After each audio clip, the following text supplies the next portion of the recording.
which is nice. So without further ado, Wayne's here to tell us all about what's up with Hillicraft, and he'll have some slides and all kinds of stuff to show here. Awesome. Let's give him a hand.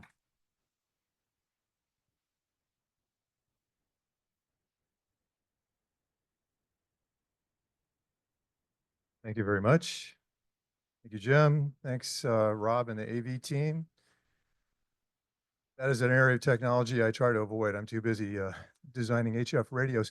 So I love coming down here to a club that's so enthusiastic. I really appreciate it. I love the activity in the room. I mean, some clubs don't quite have this energy. I know this energy is not about the election, so it must be about the KX3. So thank you. Okay, in theory, we're gonna do a couple of slideshows for you guys. I'm going to talk about something that's pretty much not described in the literature, which is my theory that that world history has actually been modified according to the solar cycle.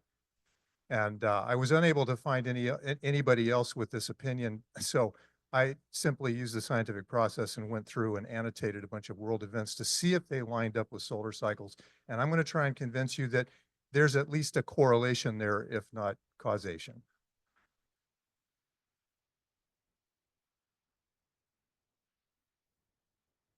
And I need to expand this.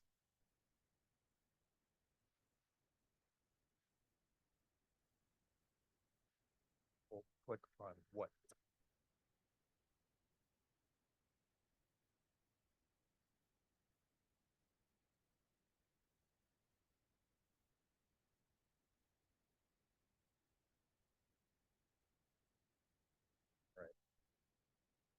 Okay, so cycle 14 and a half, you know, the dead zone between cycle 14 and 15, that's when the Titanic sank.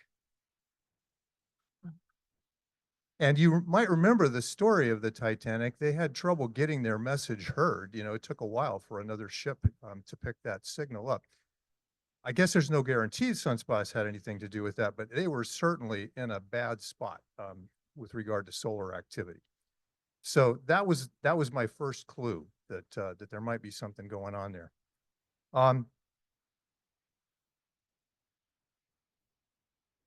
World War I started in about around 1914 or so. They didn't have any radios then, but by the time the war ended, they did. And again, I'm not sure what this means, that the war started in a dip and ended in a peak, but this is a repeating theme, so just keep that in mind. I didn't plot that one directly, but you know, you folks are willing to expand on my theory in your spare time. Yeah. So 1923 or so, we had the Scopes trial, which was, you know, like that determined that Darwin was nuts, that there was no such thing as evolution.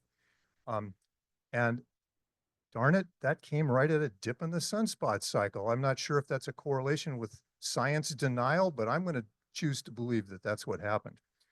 Then we have a peak in the sunspot cycle. Cycle 16 peaked right around the time of the shortwave revolution, which of course we all know about.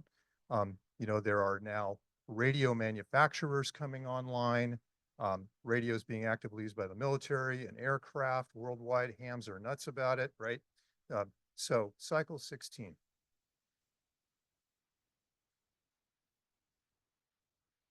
I will do that. And it's no longer moving when I hit the right arrow button. And try to return. Nope, I didn't do it either.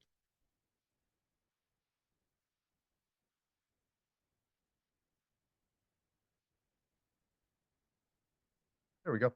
Okay.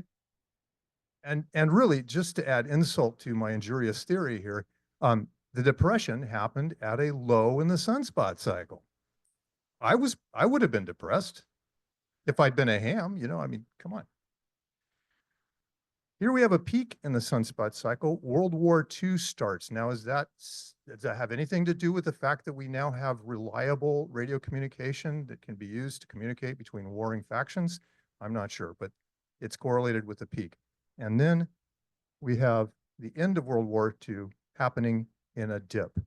Again, maybe not causation, but maybe there's correlation here. And you're probably wondering why I'm bothering with all this. It's because my own personal history with amateur radio actually was aided and abetted by the sunspot cycle, and I will get to that.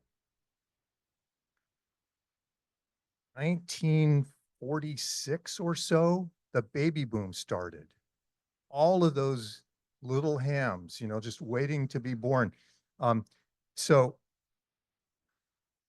that was also when Heathkit came out with the HO1, the HO1 or the O1, the Heathkit O1 oscilloscope. Did anybody ever see one of those besides me? I think I only saw it on eBay, but obviously that was a good choice for Heathkit to come out with an oscilloscope and to help kickstart the adventures of a huge number of engineers around this time. Shockley, 1948, the transistor, et cetera. They needed scopes. Dip, McCarthy, need I say more? That was a true low point in the history of listening to the radio or watching TV, was the McCarthy trials. Not that I was there, but 1957, I was there. That's when I was born, 1957. I lucked out. That was the highest solar cycle in recorded history. You can see in terms of amplitude, which is probably correlated with all kinds of, K factors and A factors and whatnot. 1957 blew the doors off the sunspot cycles. And I will be talking specifically about that year in the second part of my presentation. I don't know. I should have thanked my dad before he passed away, but yeah.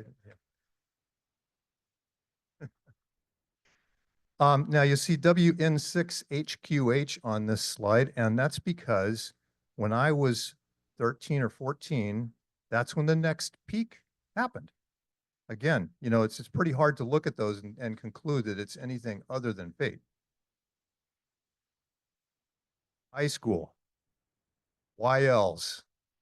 I didn't have as much time for radio, and it's a good thing because it's another dip in the cycle. However, I joined the Coast Guard after high school. I had a great time, and one of the reasons for that was that I managed to get stationed in Bermuda at a Loran C monitor station, and that was the best duty in Coast Guard anywhere. They should have sent me to the Aleutians after I was in Bermuda, and that's typically what they did. But I managed to teach myself how to use one of the few computer systems in the Coast Guard at the time. This one was controlling the entire East Coast Loran Sea chain. When I was on mid-watch, I would stop the computer. This was all innocent, okay? I was 18 years old. I really didn't know what I was doing, but I was fascinated with that computer. And so this is a Hewlett-Packard HP 9825. Anybody remember the old HP 9825 calculator? A couple of hands. Oh yeah, that was such a cool machine. I couldn't resist it. I couldn't keep my hands off it. And so during mid-watch, I would stop the entire automation of the East Coast Loran Sea chain so that I could write HPO code.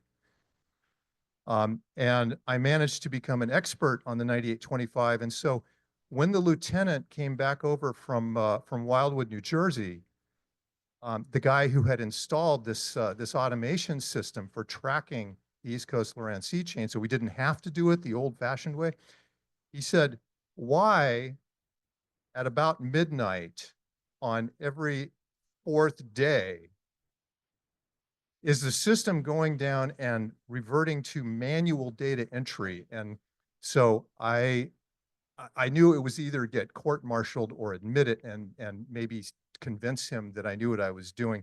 And so he agreed with the latter. And I sort of became his right-hand man when he was back in the States.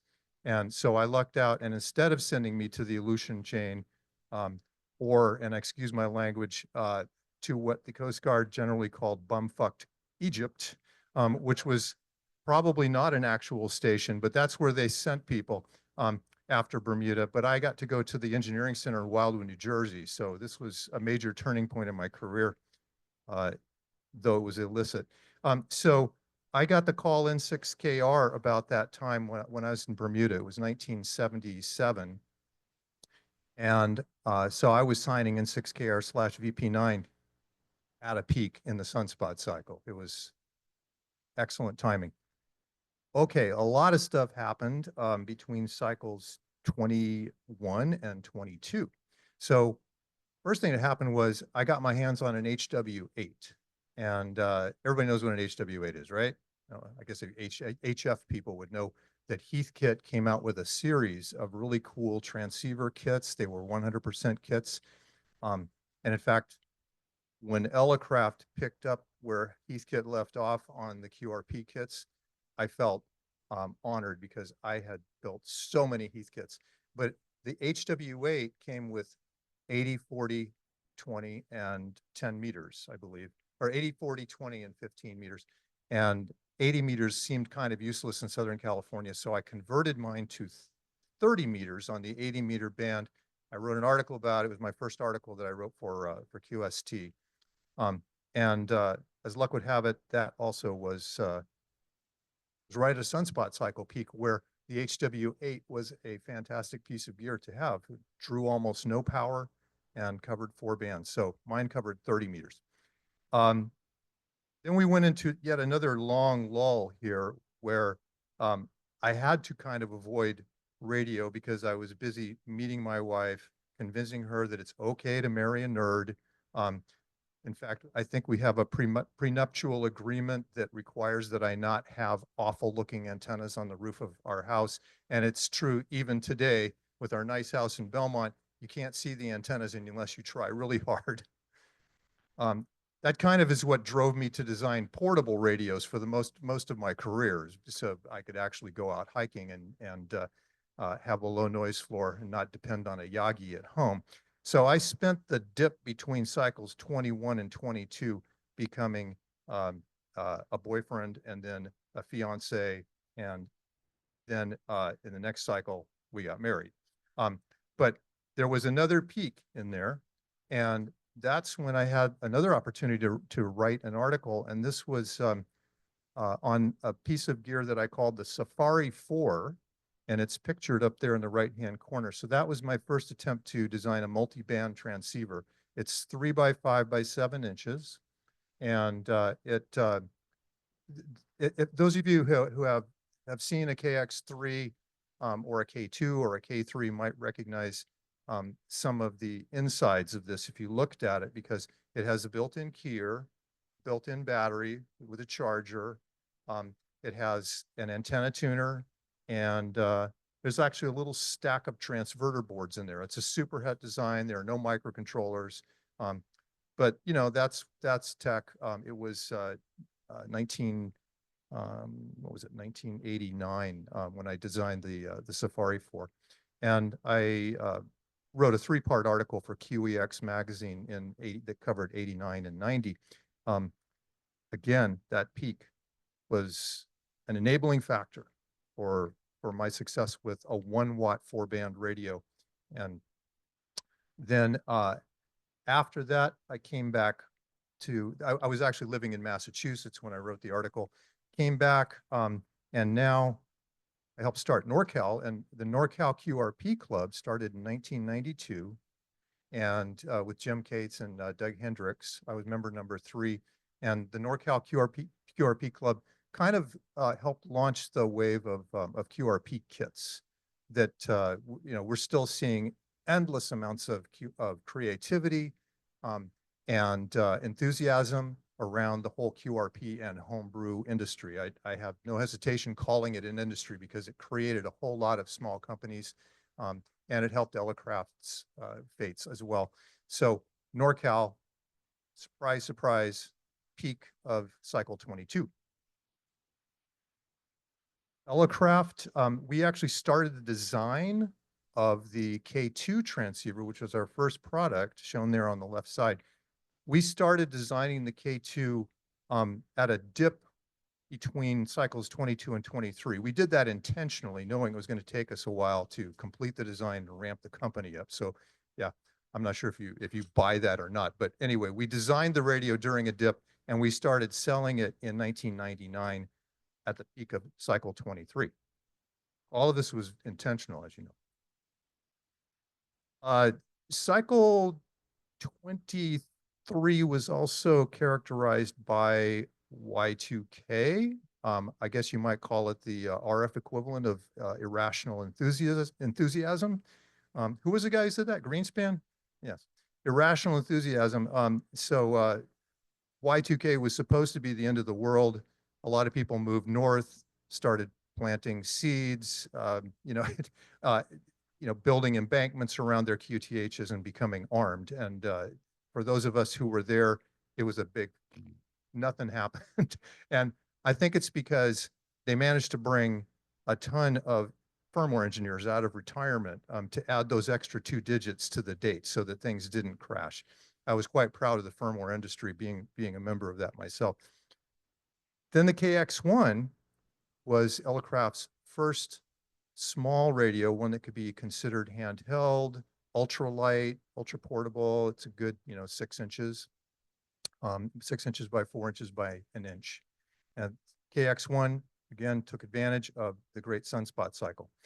2010, again, Eric and I saw this dip in the sunspot cycle coming. We knew there was going to be a great recession. There was no question in our minds something terrible was going to happen. I just had this intuition based on the solar cycles. And so that's when we started designing the K3, or the K3 actually came out about 2008. The Great Depression, a Great Recession hit, and then we started designing the KX3, one of which is sitting right over there. And the KX3 actually started shipping. Losses. There we go. KX3, which is picked, oh, that's a KX2 actually in the upper left-hand corner. So the KX3 started shipping at the beginning of the peak of cycle 24, KX2 toward the downside of the peak of cycle 24. 2020. I mean, if there is some sort of cosmic law about how the solar cycle is going to impact the inhabitants of this galaxy, then you can understand why 2020 would have been a dip. Tariffs, floods, fires. We had two of our employees lost their houses in the Santa Cruz complex fire. We lost our 2 senior engineers. My business partner's wife had 2 bone marrow transplants and passed away. My mom passed away. I mean, the pandemic struck in 2019. 2019. And I mean, then we had supply chain crises up the wazoo. Was anybody here in industry and suffered from some kind of supply chain crisis? Yeah, okay. Well, I'm here to tell you it's because of the low in the sunspot cycle in 2020. I'm not going to blame politics or religion. I'm not, that I have my leash is too short to go off in that direction. So so here's the question. If I've convinced you that bad stuff happens on solar dips and good stuff happens at solar peaks, what happened in, roughly 2023, 2024, when we start approaching the peak of cycle 25? The K4 started shipping on the upslope of that. And then the KH1. Okay, so the KH1 is kind of Elecraft's ultimate play on the sunspot cycle, because now you've got a tiny radio. It's like 9 ounces, and you can hold it in your hand with a 4-foot whip and talk around the world. And I will tell you about some specific examples of having done that very recently. I will tell you that last year I worked Australia, sitting in my backyard with a KX2 handheld on 10 meters.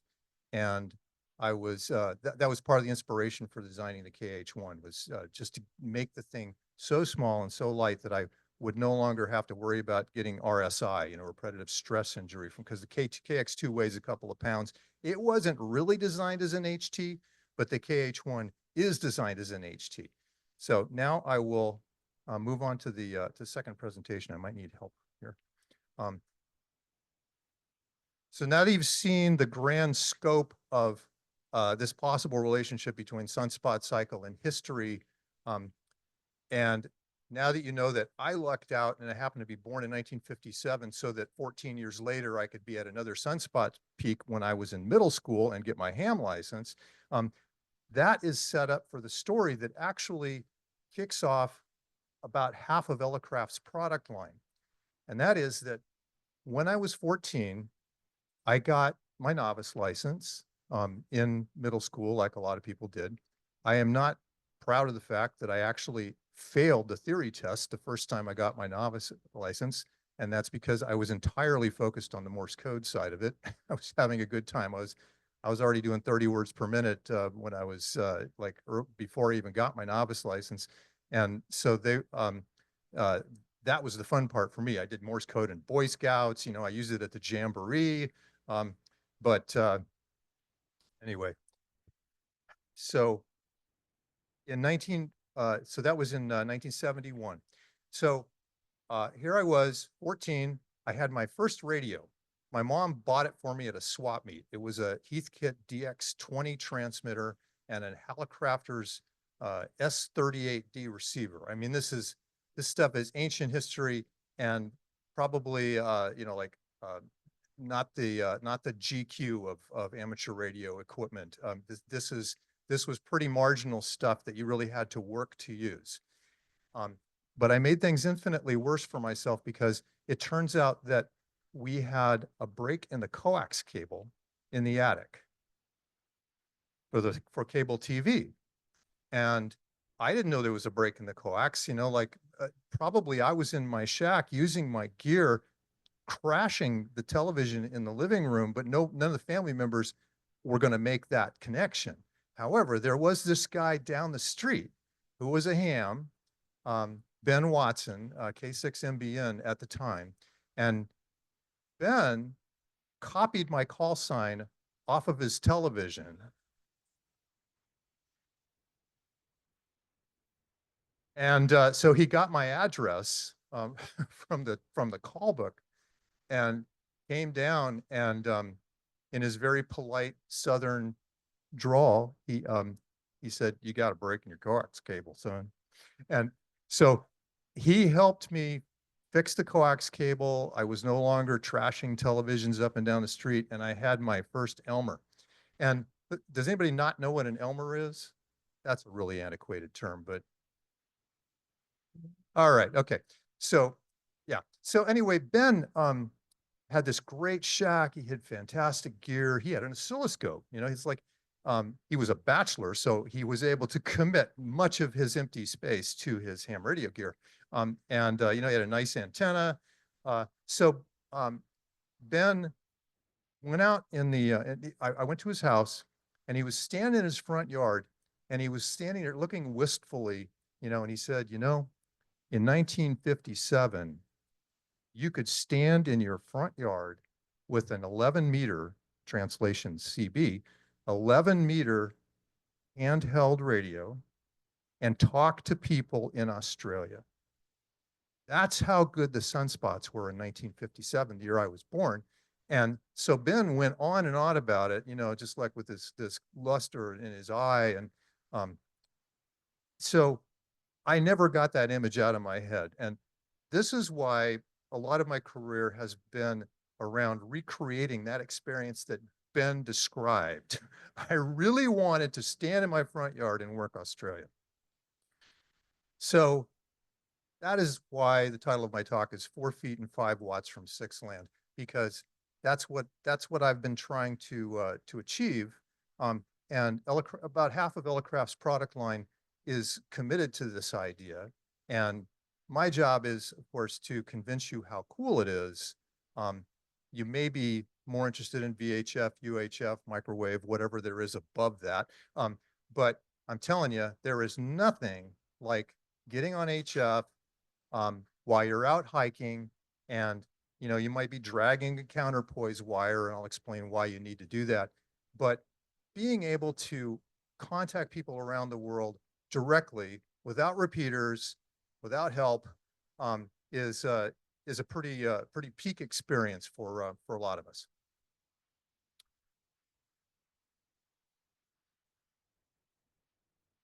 Okay, so we've already covered the sunspots theory, the thing not described in the literature. I want to talk a little bit about HF handhelds and antennas for HF handhelds, and then a little bit more about some DX that I worked recently that was a lot of fun. I like to include this quote in my talks. Most of you probably heard one of my talks before, so you know that I love this quote. If there is a place and you can get to it, you must operate from there. Okay.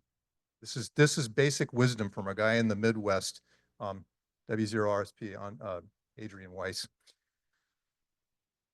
And I have been following his advice ever since. I've operated from hotel bathrooms, balconies, rooftops. I have dangled wires from deep inside a tree. That's what I call an inverted vertical, by the way, when you dangle a wire, inverted vertical. So I love this idea that you can really operate from any place. I would, like if this were a meeting of people who are aficionados of Joanne Crafts, for example, instead of an amateur radio meeting, I'd probably be off in a corner, like making contacts on my radio. Here's a picture of another guy who really inspired me. Those are the gloved hands of Wes Hayward, W7ZOI. And Wes was, he's probably one of the most famous ham experimenters and engineers. He was one of the co-authors of radio solid state design for the radio amateur, which he did with Doug DeMont. And so there is Wes using a transceiver of his own design. You can see how small it is. It's about 4 by 2.5 inches. It's crystal controlled. It puts out 0.5 watt on 40 meters. And he's using his ski poles to hold up the center of a vertical, or sorry, an inverted V. And so I met Wes, actually, and I'll tell you another story about him later. So this was the technology in 1970. It was easily homebrewed, 0.5 watt, 1 band with a couple of crystals. I think he had a keyer built in, made with a NE555 timer chip, which is this thing probably some of you have tried to home roll stuff with. This was my first attempt to make a handheld radio. This was 1995. I built this thing that I called a koala. It's 4 by 2 by 1 inches. It has 2 9-volt alkaline batteries inside. There is a voltage controlled crystal oscillator, a couple of buttons for the keyer paddles, and it's a little superhet running 0.5 watt on 40 meters, just like Wes's radio. My advance in the state of the art here was that I had a voltage controlled crystal oscillator that could cover about 10 kilohertz of the 40 meter band, which makes a big difference from being rock bound. Okay, much later, here is Ella Craft's first serious portable radio. I actually dreamed that there was such a thing as a paddle sticking out with at a 45-degree angle, and I thought, wow, that's cool. That'll make it easier to hold the radio like this and have access to the keyer paddle. Long story short, it turns out that you actually can use a paddle that sticks out at 90 degrees, and that's why the KX2 and KX3 both have 90-degree paddles instead of 45. The 45-degree angle was a little specious, but at the time it seemed really cool. And this was nominally a 2-band radio, 40 and 20 meters. It ran up to 3 watts, 4 watts, something like that. And you could add another board inside that would also give you 80 and 30 meters. and it was $29, which I pointed out to many people who came up to our booth that that's less than $1 a meter.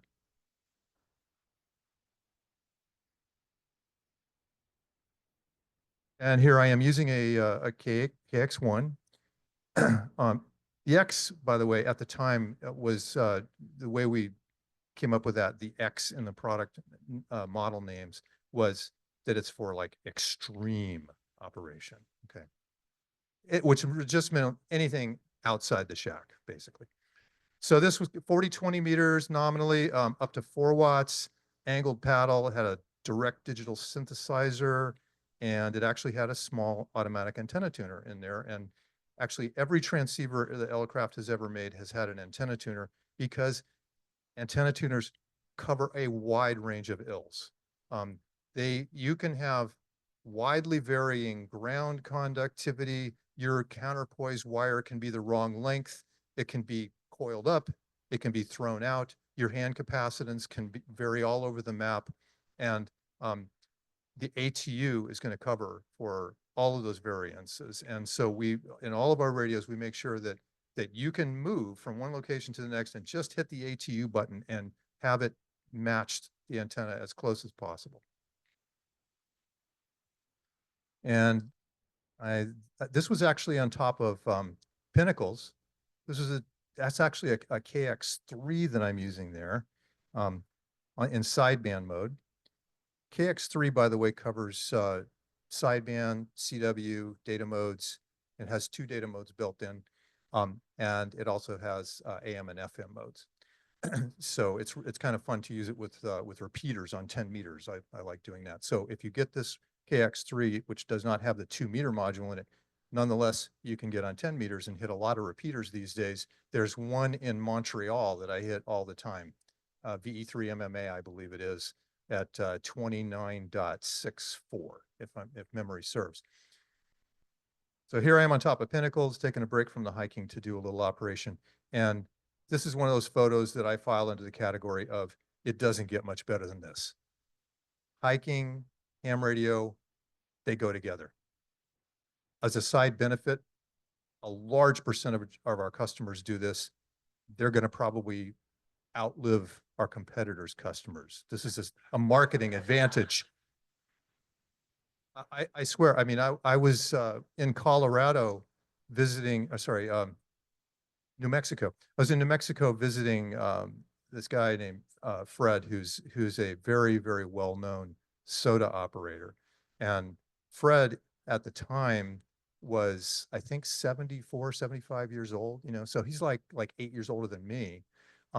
And my son was 17 at the time. And so Griffin and I consider ourselves in pretty good shape, but we had a heck of a time keeping up with Fred. And it's because Fred climbs 2 or 3 peaks a day just to operate soda. And he's optimized everything. And in fact, these guys who are fantastic Summits on the Air guys, SOTA, Summits on the Air, they very much informed the design of the KH1, which I'll get into. So just here's a kind of cheesecake shot of the KX2 and KX3 side by side. As you can see, the KX2 is a lot smaller. Believe it or not, that's exactly the same display. It's a little bit of an optical illusion there, but the KX2 was born in the back seat of a taxi on the way from Dayton back to the airport, because the engineer who helped me design the KX3 and we were chatting, and I said, so Rich, the KX3 is just a little bit too hefty for a lot of the operating that I want to do. Do you think we could just like get rid of half the parts and sacrifice a couple of bands and maybe a little bit of power and some knobs and switches and call it a KX2? And Rich looked at me and said, yeah, we could do that. So we now had the KX2 on the drawing board within a year after the KX3's big peak, which, sometime in 2014 was when we started really selling the KX3 in earnest. And then the KX2 came out 2016. And here's KX2 with the microphone that comes with it, and the keyer paddle that's attached there. That was actually the first thing that I got 3D printed as an Elecraft product. It's actually made out of a translucent plastic. Recently, we switched to a black colored plastic because very few people bought my argument that when the translucent plastic is outdoors a lot and starts to yellow and become golden amber with time, that it's a sign of pride in your equipment and proof that you've been outdoors too much. People didn't necessarily buy my argument, so we went ahead and switched to black. So the KX2 specs roughly 1.5 by 2.5 by 5 and change. So it's very small. It's 22 ounces with the battery built in, so a little over, like not quite 1.5 pounds. 80 through 10 meters. It covers the whole SWL frequency range. It's a true SDR, just like the KX3. KX3 is a superset of the KX2. It also includes 160 meters and 6 meters. You got the 2-meter module if you want. And I will interject that up here at the table, for those who've not been to PacificCon or seen our website before, we've got full color brochures here talking about our product line and making the case for portable operation much more elegantly than I am right now.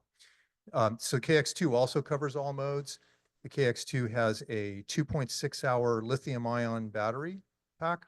And because the current drain in receive mode is only 150 milliamps and the transmitter is also very efficient, that battery will last typically for 6 to 8 hours of the kind of QRP, hunt and pounce style operation that we tend to do on HF. It has a very wide range automatic antenna tuner, which means that basically, if you want, you don't even have to bring any coax with you on a field activation.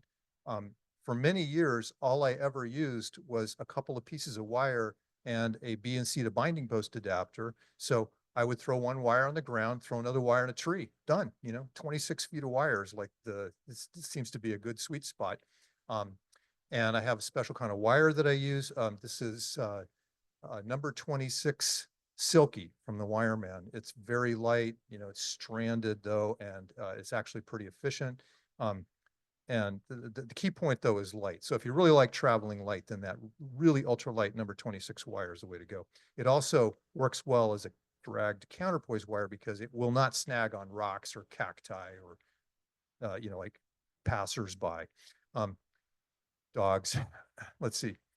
So the KX2 also has a built-in microphone. You can't really see it here, but bottom left-hand corner, next to that shadow on my palm, there is a hole in the front panel for the mic. So the thing is fully self-contained. It will operate all the voice modes, CW mode, and like every Elecraft radio since the K3, these radios also include some fun, easy to use digital modes, namely RTTY and PSK31. So if you wanted to try digital modes, you don't even need a computer to use those with Elecraft gear.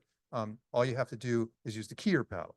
So when you send CW in RTTY or PSK31 mode on any of our rigs, then it will translate that to FSK or PSK, and you can see both incoming and outgoing characters on the display as you send. So I've worked many an RTTY contest this way. It's a blast. From a parking lot at, what's the name of that park? Meadowlark.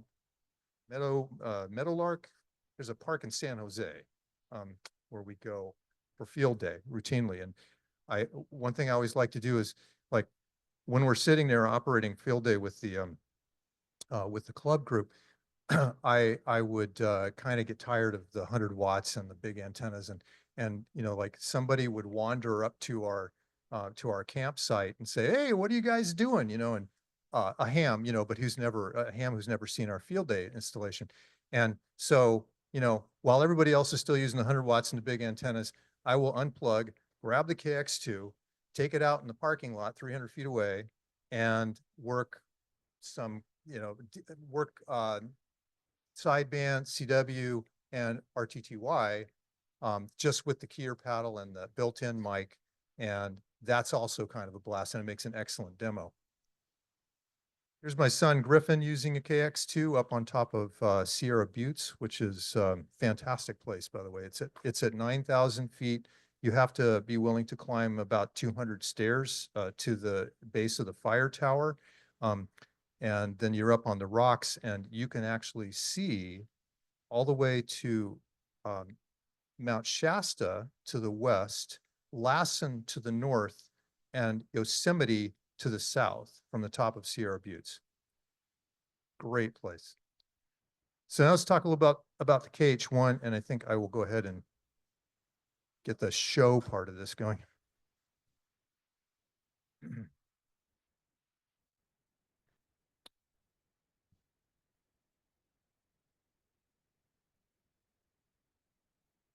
This is the bag that the KH1 comes in. You know, it's a custom bag. It's got some pockets for your accessories. Is anybody keeping track of my time? Like, okay, how much time do I have? How long? 30. Oh man, I'm going to embellish the heck out of this. Thank you. Okay, I've got 30 minutes, folks. I'm going to try and fill it. No, it may not take that long. So anyway, this is the KX1 bag. Sorry, KH1.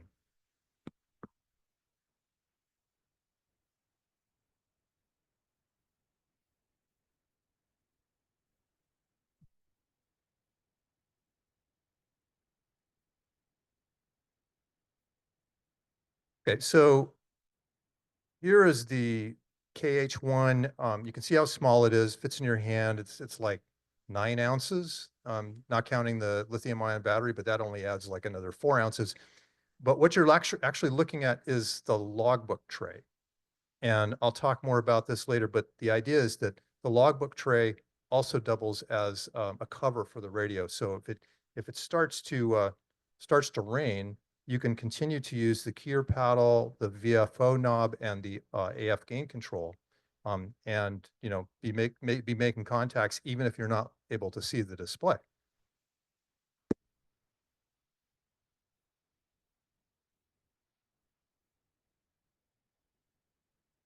So inside, well, here's just to give you a rough idea. You can see that the log tray folds out on hinges. It pops out so you can actually get your fingers inside there, and then there's log paper. And I think we're going to use Rob's clever affordance here. Is that oriented the right way? How about you rotate that? Oh,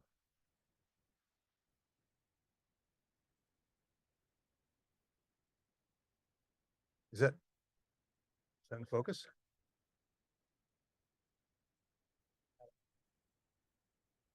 Okay. So you can see the display there. We have 16 character by 2-line display. We have the log tray includes a removable pin right here. So I'm gonna take the pin out.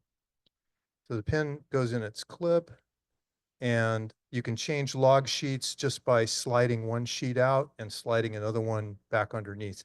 And I'm sure some of you have dealt with both high-tech and low-tech mechanical engineering challenges in your career, but trying to find a really nice way to change sheets, log sheets, in a tiny tray like this with one hand, that turned out to be one of the more interesting design challenges. But the low-tech solution is that you basically peel the sheet off and then tuck it underneath the stack, and there's a little indentation in the log tray to facilitate that. It was not obvious at first how to do that. This object here is that in focus? This is the keyer paddle, and the paddle plugs in upside down between the knobs into a 3/4 or into an 1/8 inch jack. So you plug it in upside down between the paddles when you're hiking, or it's in your pocket, it's in a bag.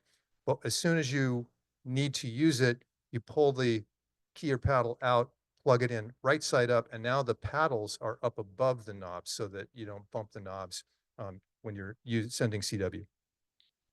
And I will just plug the keyer paddle in.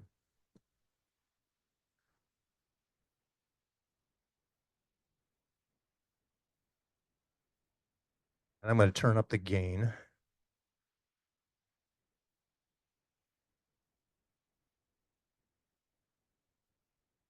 Okay, so this is 600 hertz.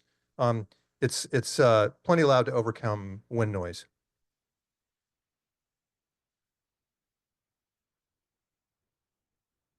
And as you can see, I'm copying the code on the display. Received signals about S4, S5 or higher will also be decoded by the microcontroller and displayed. So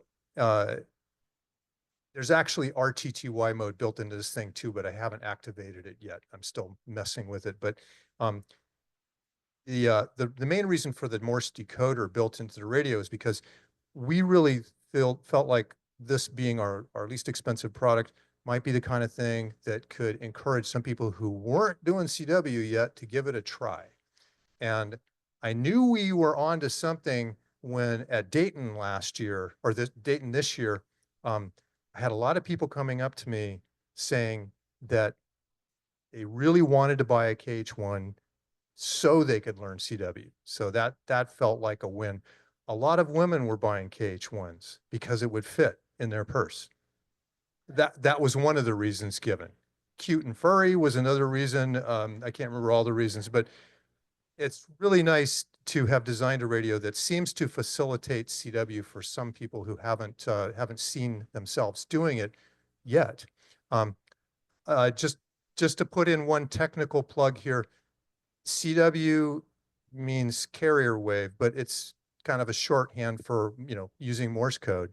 And for the beauty of CW is that it's a very, very narrow band mode. And I won't go into Shannon's information law here, but you can actually get a lot of CW signals in a very small amount of band space. So a CW signal typically, with typical usage, will occupy maybe a few hundred hertz, whereas a single sideband signal will occupy 3 or 4 kilohertz. And that means that if you apply the theory, what that means is that the CW signal will have an advantage of something like 15, 20, even 25 dB in terms of signal to noise ratio. And that's why CW is still the dominant mode for SOTA operators in particular. They're using compromised antennas, they're using low power, and their goal is to make as many contacts as they can. And when you are under noisy conditions, and you're using compromised antennas, then CW will get through when sideband just won't have even any hope of getting through.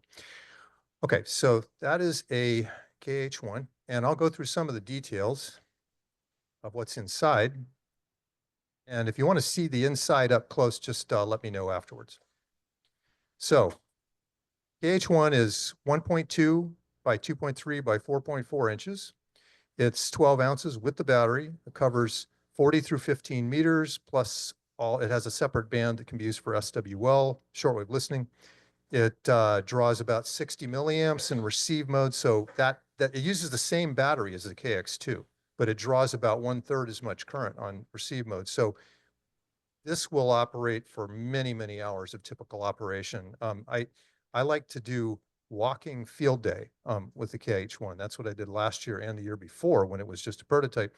And the idea is, instead of sitting at the picnic table with the beer and, instead you go out and get some exercise while you're operating field day. So I made dozens of contacts just walking around. There's a park out there somewhere to the west past Mission Peak.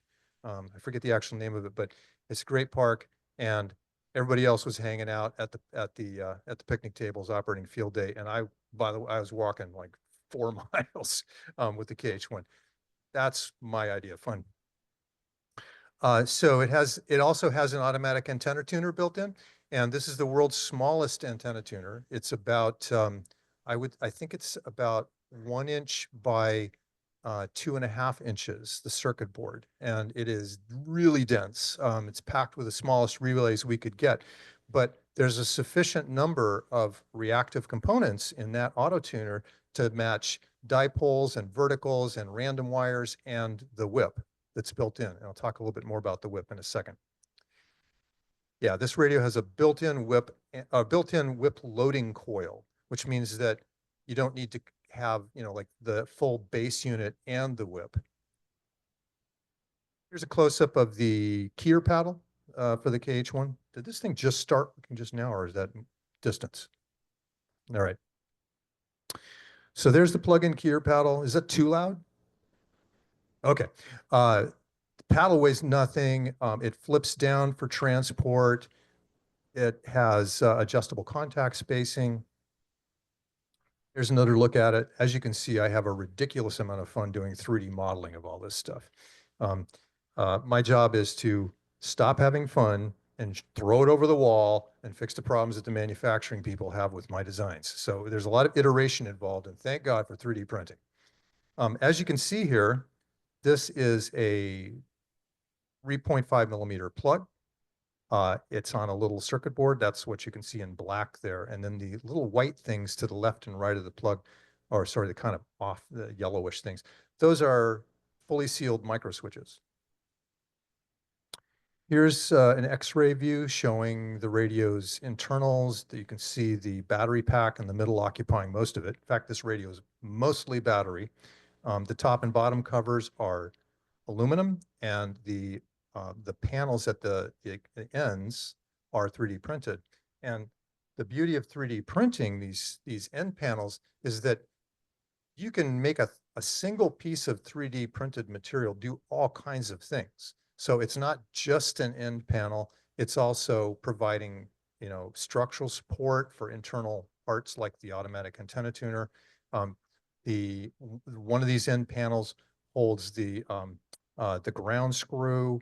It holds a toroid that's got two inductances, and that's what's used to help match the whip. So anyway, there's all kinds of things you can do with 3D printing you can't do with just sheet metal bending. All right, now logging has been a perennially a difficult issue for QRP operators if you're doing what I like to do, which is pedestrian mobile, right? You're trying to walk and log at the same time. And in order to do that, people have come up with all kinds of schemes.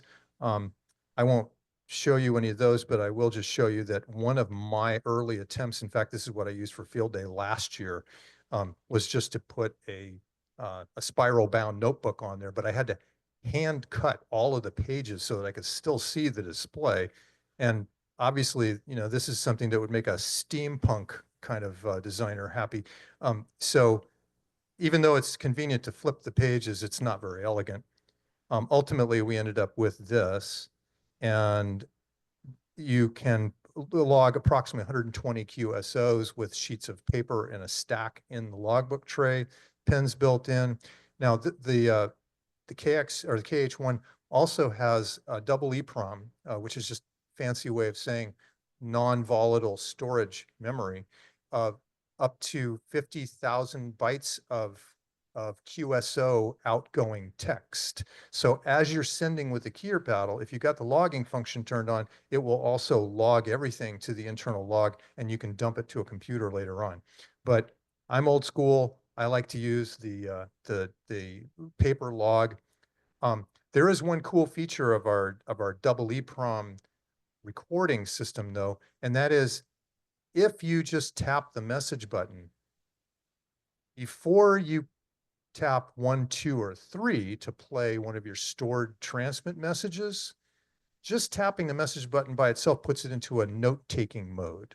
So if you saw a Kestrel out there and you want to say, I saw a Kestrel at Mission Peak, you can just make yourself a note. You can say, I was in this location when I operated. It was a great spot for next year's field day. So you can take notes.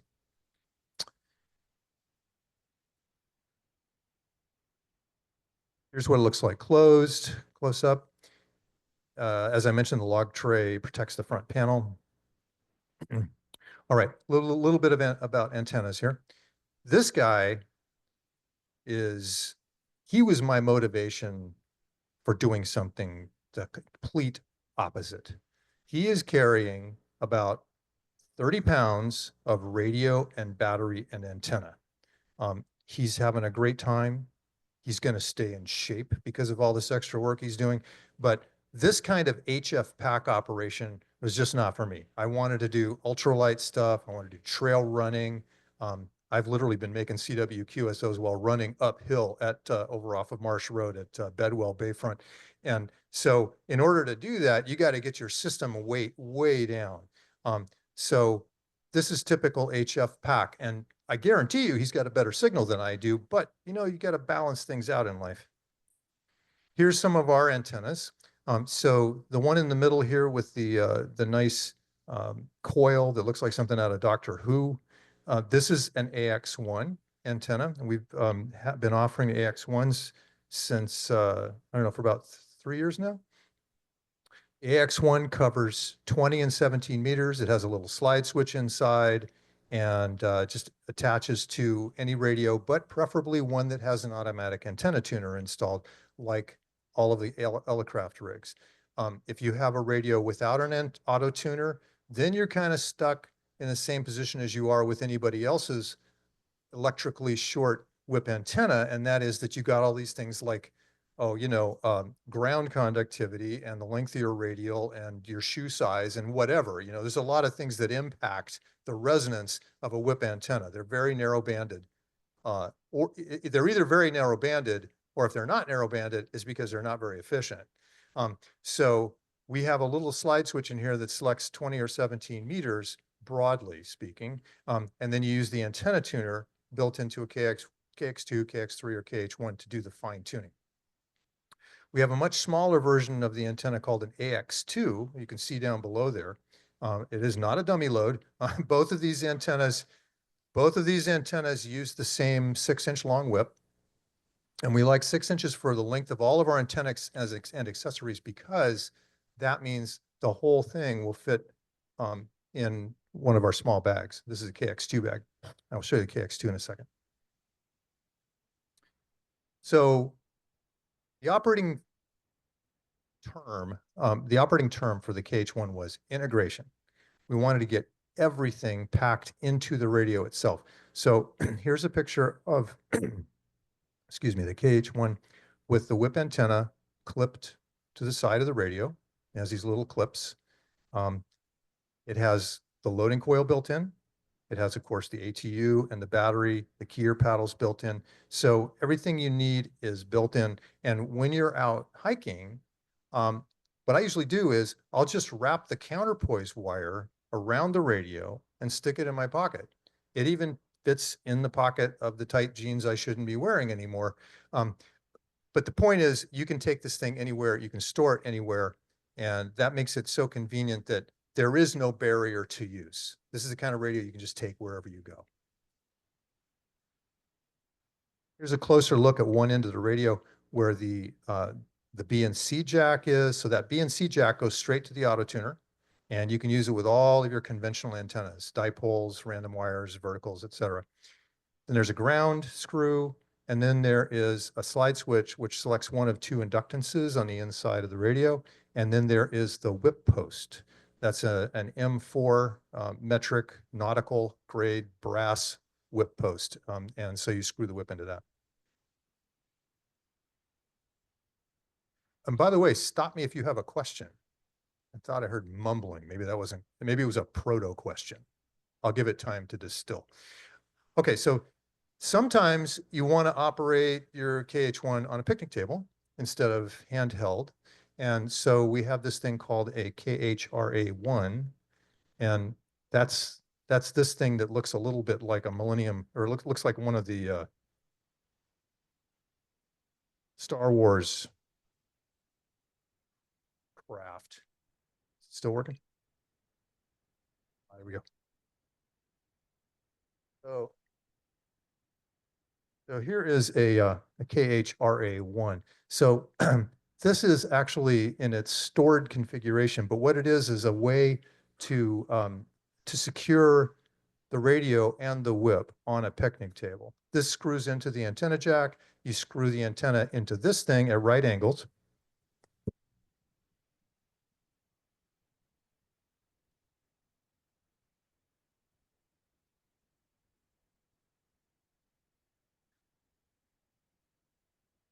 So as you can see, the legs on the right angle adapter splay out. They hold the radio in place. And this is what it looks like. We can go back to the slideshow. So this is what it looks like when you're at the picnic table. So it's basically a bipod and it weighs nothing. Great for hikers. Here's a nice false color image.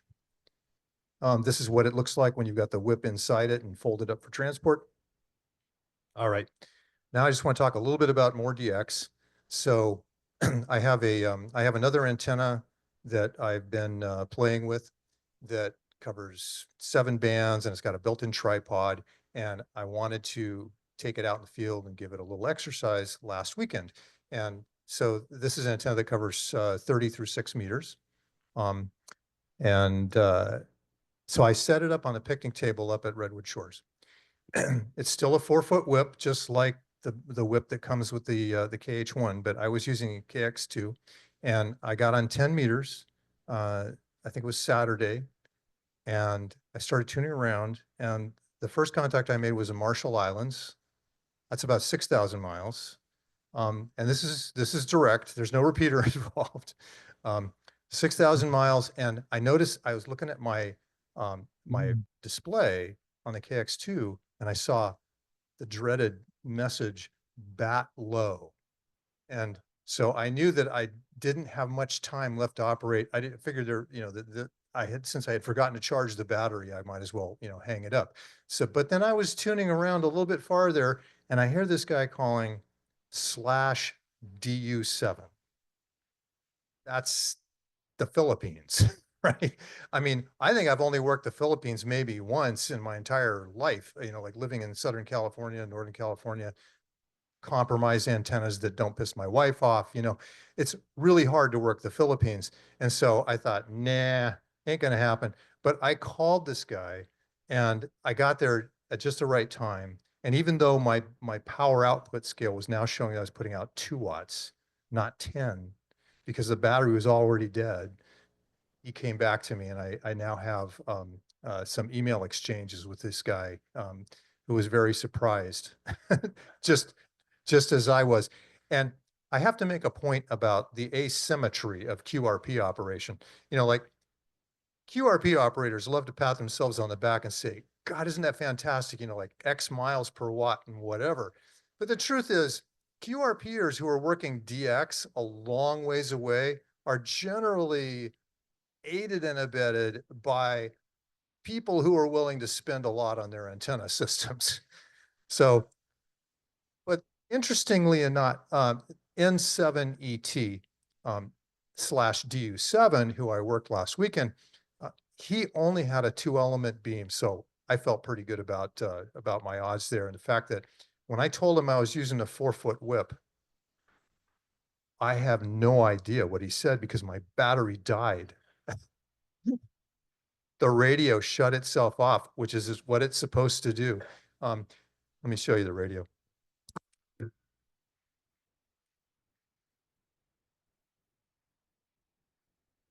Yes, I got the word on his end of the QSO through email afterwards, but he did copy his signal report. He did copy my signal report. He told me in the email, and now I just have to figure out how to get a QSL card from him.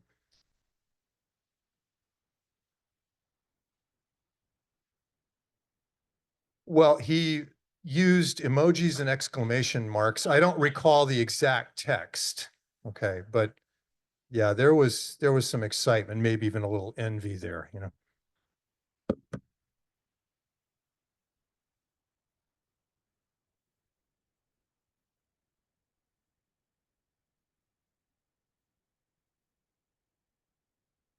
Okay, so this is a KX2.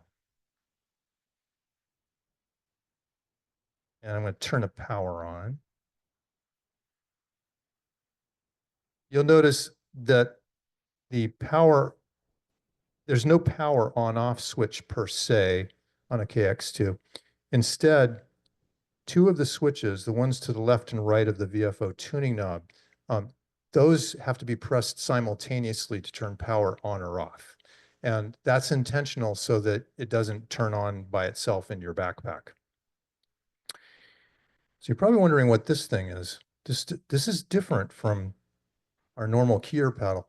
This is an experimental folding keyer paddle.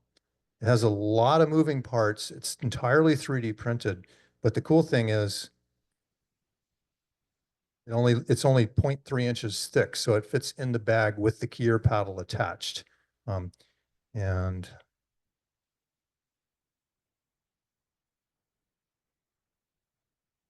I'm going to put it up on its little tilt stand here. Stand by.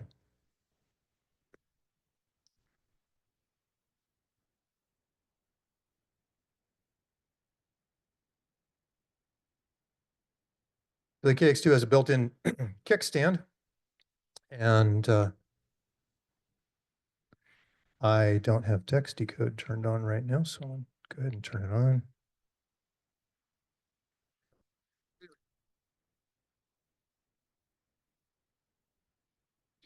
And we send a lot faster than that if we want to. KX2 also has built-in logging. You can see that it has fewer knobs and switches than a KX3. So a very interesting user interface challenge for me when I was developing the UI for this thing was to figure out, well, it started with the K3. So the K3 had, dozens of knobs and switches. And the KX3, well, let me back up. The KX1, right, has like 3 knobs and 5 switches. And the K3 has 20 or 30 switches and I think 6 knobs, but rumor is that the K3 took the KX1 out drinking one night, and 9 months later, we had the KX3. So my challenge was to figure out like how to distill that set of knobs and switches down to the smallest number that would still give you that feeling of operating a radio that's full featured. And we had to repeat that same exercise when we went from the KX3 down to the KX2. So the KX2 has about half as many knobs and switches. Some stuff then ends up in a menu entry, but that's okay. They're typically things you don't use that often. So the KX2, to a first approximation, has the same radio features, the same firmware features as the KX3 and the K3 and the K4. K4, of course, has a PAN adapter and all kinds of other controls. But the basic idea, including things like noise blanking, noise reduction, automatic notch filtering, and audio peaking filter and CW mode, text decode, those basics are all in this radio. It's just really small. So it's like, what can you take out of the UI to do that? The keyer paddle was a challenge to shrink down to this size. It's not a product. I'm still like playing with it to see if it's something that other people might want to use, and I'd be happy to entertain comments about that feature. There's the microphone. There's a little tiny hole right there for the microphone. So this thing can be used handheld like an HT. And I should mention the KX2 is, I'm pretty sure it's the #1 radio among SOTA operators and has been for a while. It's the combination of having all modes and being so small. There's a hardcore set of SOTA operators who are the guys like Fred who are out there climbing multiple peaks. They really love the extra small size of the KH1. So the KH1 is half the size, half the weight, half the current drain, half the price, and half the power output of a KX2. All right, just some general comments here. If you are going to operate using a 4-foot whip to try to have this experience that I'm trying to convince you is a good reason to get a small radio, is make sure you've got a counterpoise wire installed. Your body capacitance to ground is sufficient for receiver use. It's not quite as good, but you can still copy most of the signals without a ground counterpoise in receive mode. But for transmit purposes, you've got to have a counterpoise wire. And on 20 meters, the best compromise antenna or a counterpoise wire length happens to be 13 feet or so. And it's not critical as long as you got the ATU installed. This is all about compensating for ground losses. Work louder stations first. So it's easy to get frustrated with QRP, especially if you are also trying to use compromised antennas, compromised locations.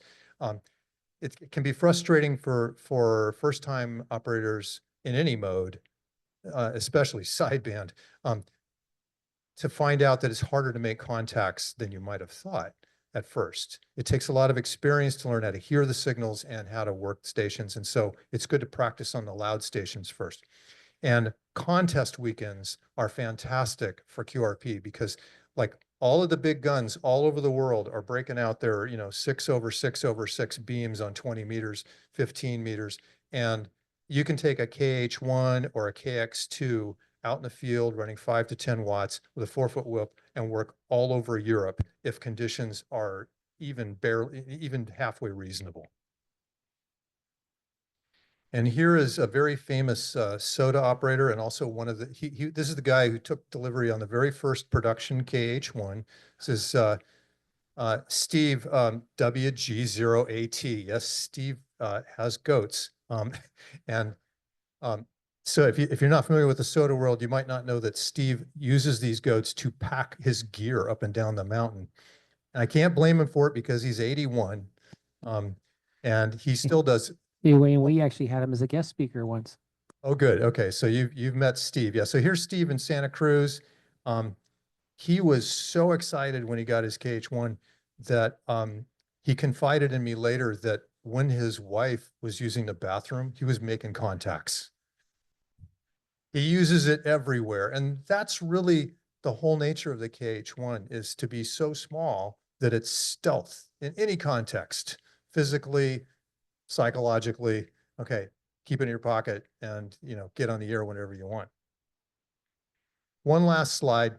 So you see a KX2 here perched on this stack of radios. The radio that's directly underneath the KX2 is Wes Hayward's 40-meter Micro Mountaineer, which is exactly the same one that he was operating with his gloves on the mountain in that picture from Solid State Design for the Radio Amateur. Below that is another variation on his Micro Mountaineer. So the fascinating thing here, for me at least, is that the KX2, which covers all HF bands up to 15 watts, 6 modes, fully synthesized SDR, tons of memories, big display. KX2 is the same size as the Micro Mountaineer, down to like 1/10 of an inch.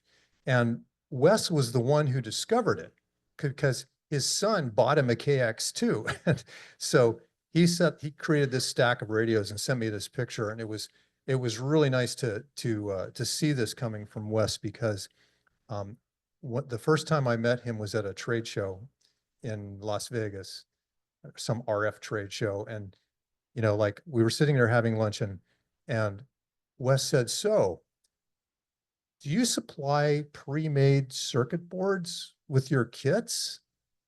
And I said, "Well, yeah, Wes, I mean, Heathkit did too, right?" And he said, see if I can affect his twang. He said, "You realize you're stunting the growth of future engineers."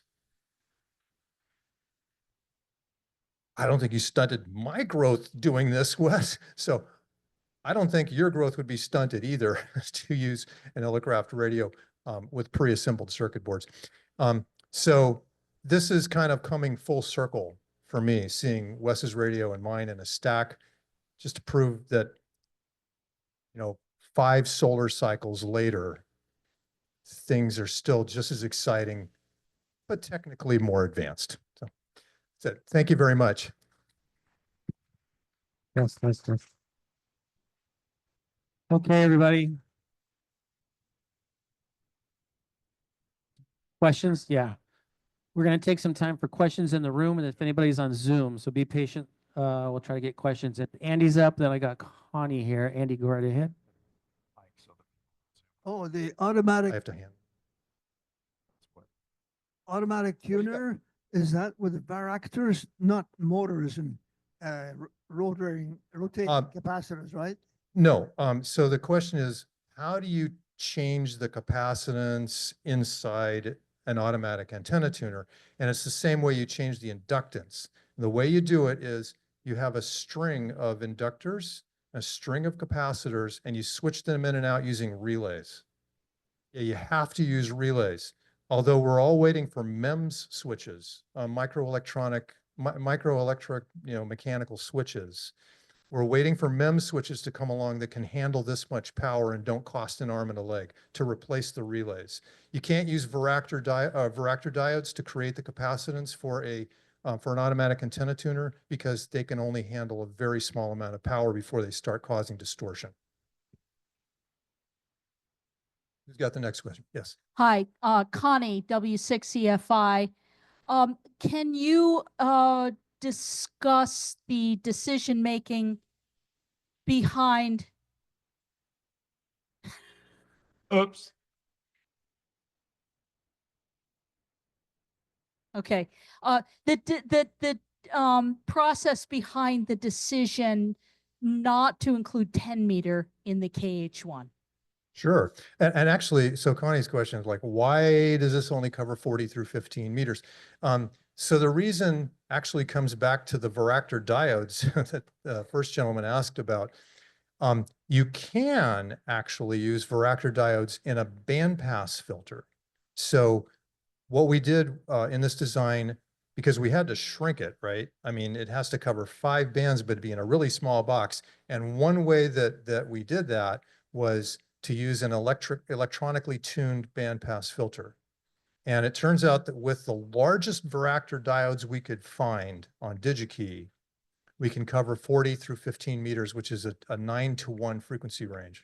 3-to-1 frequency range, 9-to-1 in capacitance without having to switch inductors. So it was just a pragmatic issue. Yeah. But if you want to operate 10 meters, the KX2 will put out up to 10 watts on 10 meters, all modes. Yeah. Who's Right. next? All right, another question back here. Not sure you can answer this. Will there be a KX4? Oh, man. Yeah, I always get asked that question. I would like there to be a KX4 someday, but right now we're focused on, the whole staff is still focused on K4 accessories. So we're going to have a K4 Zero, which is like just a K4 front panel so that you can operate your K4 or anybody else's K4 anywhere in the world over the internet. You just plug a cable and the K4 Zero is only 4 inches thick, has its own tilt stand. So we're focusing on the K4 Zero and a new external controller called a VPod, and also, remote control software. Someday we hope to get back to a KX4. Quick one, and that is, did you have like loaded and stripped prices for the units roughly? Yes, I think your question is like, can you buy the things a la carte? Is that the question? Different levels? Yeah, so we have packages that include the radios and the carrying cases and a bunch of accessories. So we have specific packages for most of our gear, or you can buy the radios stripped, as you said, like the basic radio. You can do that. You can add the accessories later on. They make excellent Father's Day gifts, Christmas gifts, whatever. We used to have a gift buying guide for non-hams on our website, which is full of humorous anecdotes that I'm sure nobody remembers. Yeah, is that direct sampled SDR? Yes. So the K4 is a direct sampling SDR, as opposed to the KX2, KX3, which are both down conversion to a 15 kilohertz or so IF. Yeah. Excuse me. Is that a question for me? What was the question? I was just wondering if you had any numbers, kind of give so much to so much. Like You talking about prices? Yeah. I can Price sheet right up here. You can I get all can- the data. I can raise you one. Up here we have prices. Okay. Yeah. I don't have them memorized. I just design this stuff. Not a sales guy. No, I'd be happy to sell you a radio. And if you have a question about the pricing, maybe the print's too small, whatever, let me know. The discount for veterans that doesn't actually exist, just talk to me. Any other questions? So you guys put out a really great 100 watt amp, the KXPA 100. I was curious, like for those times when you want to go QRP, but excuse me, but you just need a little extra punch because you're not in a great point in the solar cycle. Have you looked at like building a small mobile amp that potentially you could take a mountain with you? So it turns out that to make a 100-watt amplifier that's versatile and reliable and as an antenna tuner, you really need the full size of the KXPA 100. I think a smaller one would have to be compromised in some way, either antenna tuner range or fewer bands or a lower duty cycle. So the answer is no, we haven't done that. And, you know, like when I'm out in the field, if the conditions are bad, rather than add an amplifier, I change the definition of DX from Philippines to Fremont. Touche. Any other questions? Yeah. And, oh, we'll be right with you. And Ben, let me know if anybody came up on chat. Yeah, Dave, W6VYC. What's the possibility of controlled envelope single sideband for KX3, KX2?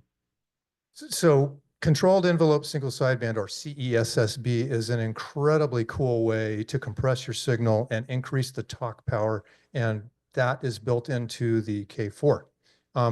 The K4 was our experimental platform for that. It works fantastic. It's like increasing your power from 50 watts to 200 watts. And without a whisper of added distortion. It's amazing. In fact, a lot of people who are thinking about getting a K4 have to decide, okay, am I going to use CESSB or I'm going to add a 500-watt amplifier, right? You know, it's a choice. And your question is, are we going to put it in the KX2 and KX3? We've talked about that. The KX2 and KX3, like I mentioned, are down conversion. They're quadrature down conversion SDRs. So there's a hole, you know, at 1500 hertz. So we probably have to do CESSB in Weaver mode, and we haven't done it yet, but it's a definite possibility. So Microphone. what led to your choice of the 5 to 10 watt range for the smaller radios and 100 watts or more for the bigger ones versus like 25 or 30 or so in your experience? So that comes, so the question is, why do we quantize things to either 5 or 10 watts versus 100 watts and nothing in between? And it comes down to two things. First, it's about the solid state amplifier devices. Okay, there is a whole industry around 10-watt class devices and 100-watt devices. Those are the ones that are easy to get. There's economies of scale. The second answer is that those two power levels happen to work very well with typical transformer ratios from the output of the PA devices to the antenna. So, you know, you have to use, you know, coaxial style transmission line transformers in these designs. And the 4-to-1 ratio works great for the 10-watt amps. A 16-to-1 ratio works great from the 100-watt amps.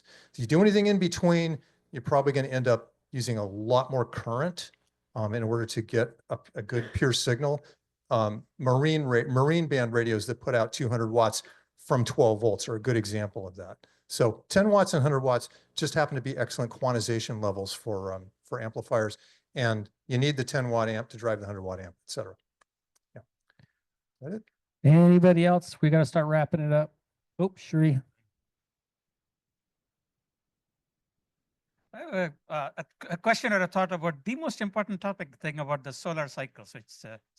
So while you were giving the talk, I was looking through doing a bit of research, and I found that the Dream to Reality raffle probably started in 1997, which was the dip of the solar cycle. And then it began to go up. And then guess what happened in 2020? That period we didn't have raffle for a bunch of years, and that was also the low. There is something about the raffle going on here that is definitely causation. Yeah, like I said, you know, we decided we would start driving the solar cycle ourselves, you know, and so that required that we start a company. Yeah. I think that's it. Okay. Thank you again, everybody. Appreciate your enthusiasm.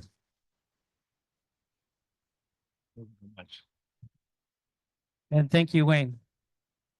I want to let everybody know real quick, during the break, I'm going to bring in some para merch. You can see Jim is showing some merch. I have some hats. 2 different colors. I'll set them up on the table. I also have a vintage reconditioned relic of a HF rig that goes back. I want to try to get rid of it tonight. I'll bring that in too. So stay tuned. And one last comment from Elecraft is that I brought product brochures for most of our current product line, the amplifiers and the transceivers. They're all up here, and I'll be here indefinitely. So if you have a question, All right, thanks. Let's give Wayne another hand.